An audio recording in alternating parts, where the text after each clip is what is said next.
Hey everyone, so I made this spinner and you're supposed to have a 608 bearing to get it to work. I did not read the instructions beforehand, but it's actually kind of cool.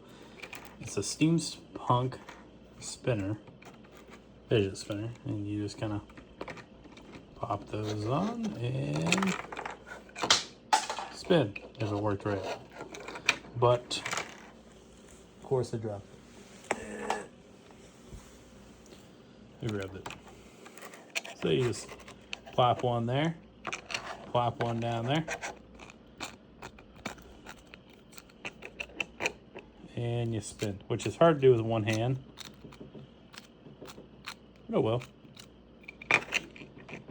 If you guys like this content, please like, comment, subscribe, follow, and I'll show you guys more of my 3D printing adventures. Thank you guys again.